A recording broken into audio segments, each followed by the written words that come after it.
J'espère que tu vas bien pour ce troisième jour où on va lire le déclic numéro 5 sur le fait que le business, c'est un marathon et non un sprint. Let's go. En vérité, ce n'est pas parce que tu peux aller plus vite que tu dois nécessairement aller plus vite. J'ai observé de nombreux entrepreneurs et coachs atteindre des résultats très rapides pour aussitôt retomber. Si l'année prochaine, tu veux avoir un business à 1 million d'euros, c'est très simple. Première étape, créer une offre irrésistible et premium.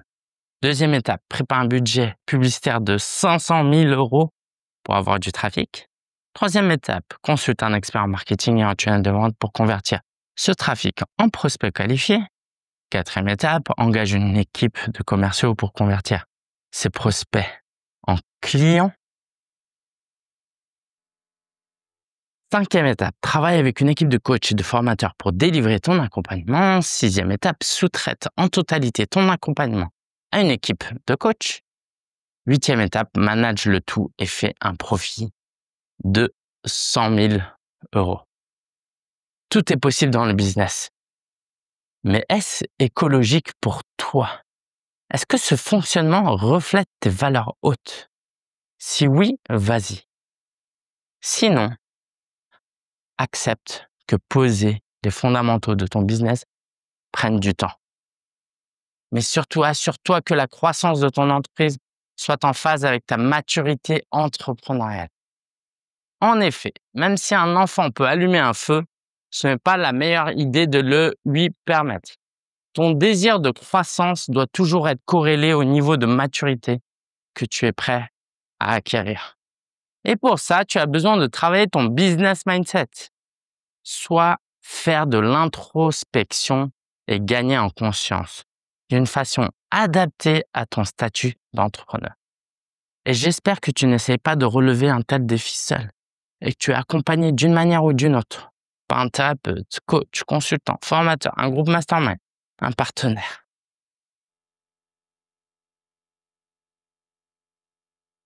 Je sais pas quel est ton point de vue sur cette idée que le business est un marathon. Parce que en réalité, ça peut être un sprint. Et dans l'absolu, si on peut avoir des résultats en 1 an, mieux vaut les avoir en 1 an qu'en 10 ans, n'est-ce pas? Le problème, c'est vraiment ce que j'ai observé. C'est qu'on a une certaine forme de maturité. Par exemple, ma fille peut allumer un feu quand elle m'aide à cuisiner. Elle peut allumer le feu parce qu'aujourd'hui, les feux, c'est une plaque chauffante, hein? Une plaque électrique, donc il suffit qu'elle tourne. Mais je lui laisse pas allumer les feux. Pourquoi? Parce que oui, 99 fois sur 100, quand elle va allumer le feu, il y aura 0 problème. Mais un jour, je vais pas surveiller. Elle va prendre des initiatives. Il y aura du plastique sur la plaque. Elle va se tromper de plaque. Et elle va l'allumer. Et ça va être très, très, très dangereux. Donc, c'est pas parce que tu as la capacité intellectuelle de faire quelque chose que tu dois le faire. Là, je t'ai montré notamment comment on peut développer un business à 1 million. Mais c'est pas parce que tu peux le faire que tu dois le faire. Et ça, c'est très important parce que beaucoup de personnes se trompent. Maintenant, tu as peut-être pas l'aspiration pour faire 1 million. Tu as peut-être d'autres aspirations. De vouloir, euh, de voir plus petit, de voir plus doux, de voir les choses un peu plus étape par étape. Ce que je peux aussi te dire pour équilibrer ce point de vue, c'est que marcher trop lentement est aussi très démotivant. Marcher quand les autres courent, c'est, si je peux me permettre, surtout observer les autres. Et ça, c'est pas agréable. Moi, j'ai déjà couru de marathon, très lentement, et tellement lentement que tout le monde te dépasse et à un moment donné, tu as l'impression d'observer les gens. Mais néanmoins, je courais parce qu'il y avait un temps limite. Un marathon, le record du monde, si tu veux, c'est 2 heures, mais il y a une limite. Si au bout de 6 heures, tu l'as pas couru, tu es éliminé parce qu'eux, ils doivent débloquer la ville. Ils peuvent pas attendre que tu finisses indéfiniment. Et c'est cette idée que j'ai envie de te donner. T'es pas obligé de courir en 2 heures.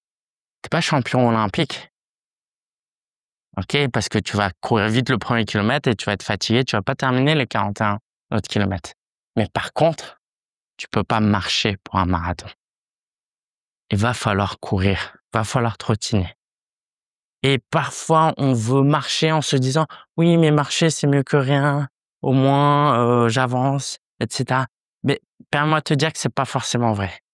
Parce que quand on marche et qu'on voit qu'on n'avance pas assez vite, on peut se décourager et quand on se décourage, on arrête à un moment donné.